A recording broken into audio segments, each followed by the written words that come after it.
Valentine is coming. You don't need a boyfriend. Valentine is coming.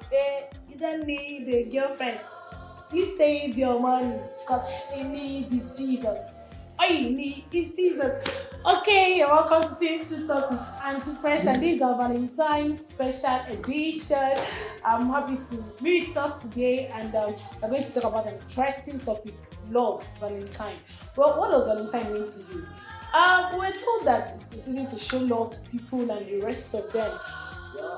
It's quite unfortunate that our generation, the generation of young people now, has shifted it from the season of showing love to a season of lust, and it's not good at all. Something that was made with the intention of honoring God and showing love to people around us, to the less privileged, we're now using it to directly insult God by indulging in various forms of sexual immorality in the name of showing love and making love. Well, dear young person, dear young girl, dear young boy, dear young lady, dear young man, the 5 minutes enjoyment or 10 minutes enjoyment or 20 minutes enjoyment on 14th of February is not worth your great destiny. You can imagine if Esther or even Mary, the mother of Jesus, was joining other people to catch cruise, other young girls to catch cruise at their age, especially Esther. She would have been disqualified from that pageantry because one of the first qualifications to join in the pageantry is to be a virgin.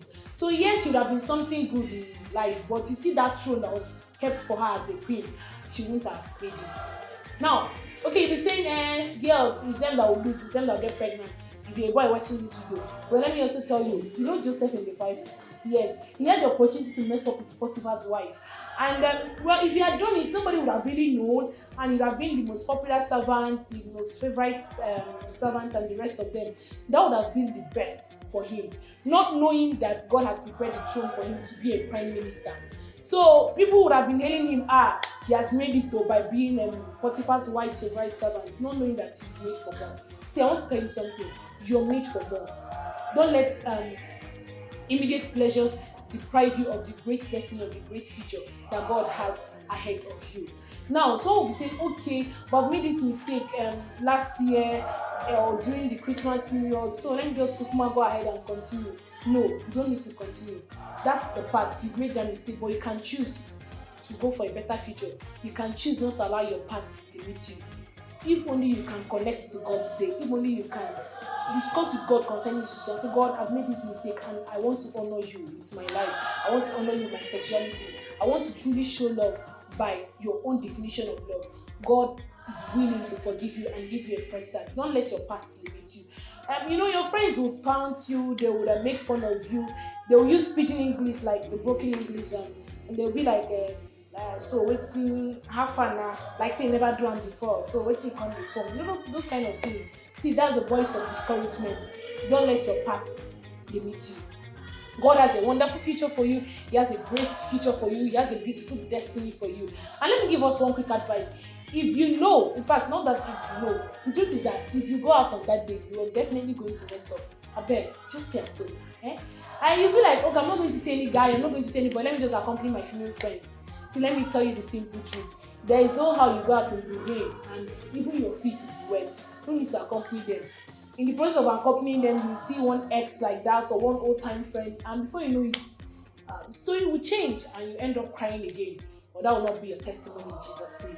Amen. So a word is enough for the wise. Remember, be wise as a serpent and gentle as a dove. Apply wisdom. Remember, the devil that you are playing with is not smiling with you. He knows how these things affect our relationship to God. He knows how these things affect our destinies. That's why he plants it all around us and makes it seem like, it's normal, everybody is doing it. Please, on Valentine, not everybody used to have sex. Not everybody used to misbehave. In case everybody around your environment is doing that, you can choose to be different. Remember, like I always tell us, destiny is a personal race. If you need someone to talk to, if you need someone to counsel you, maybe you've made the mistakes in the past and you want to live a better life, please, you can reach out to the number in the comment section below. You can reach out to us and we'll discuss about it. And if you're facing one form of pressure or the other, you don't know how to go about it, we are here for you. We are here to help you hold your hands through this phase. And it's my prayer for you that the Lord will uphold you, that you will not be deceived by anybody, you will not be distracted by anybody. I will conclude with this short story.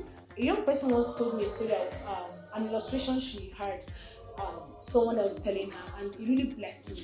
Now, she said in that story that the person gave this analogy of God making us like we are clay in God's hands, and then God making the clay. And in our carelessness and ignorance, we scattered the clay. Maybe God had in mind to make the big, huge elephant, and then in our carelessness, we scattered the clay. And then God, in His mercy, He will start again with the clay remaining. But this time around, the clay won't be enough to make an elephant again. He will say, okay, let me go for a smaller animal. He will go for a lion. And then before you know it, we'll scatter it again out of our carelessness and youthful exuberance. And God, out of His mercy, will say, okay, let me just still make something. And maybe you will now make, and this time around, maybe you make a dog. And then in our carelessness again, we scatter it. In His mercy, He will collect the remaining clay and make it. He will keep making us until it's not remaining small ants. Well, yes, He made something. You made something out of your life, but it's not as huge as He planned for you due to our carelessness and ignorance. See, as a young person, you don't need to repeat the mistakes that limited your parents. You don't need to repeat the mistakes that limited people in your environment. You can choose to be different. You can choose that your story will be different from every other person's story. Grace is made available for you. Thank you so much. I hope you learned something. I would like to know what you learned in the comment section. This is Antichrist, and I love and celebrate you. And I pray that God continues to uphold you. Don't forget to like, subscribe, and share. Also hit the notification button to get notified when we upload new videos. Thank you. Bye.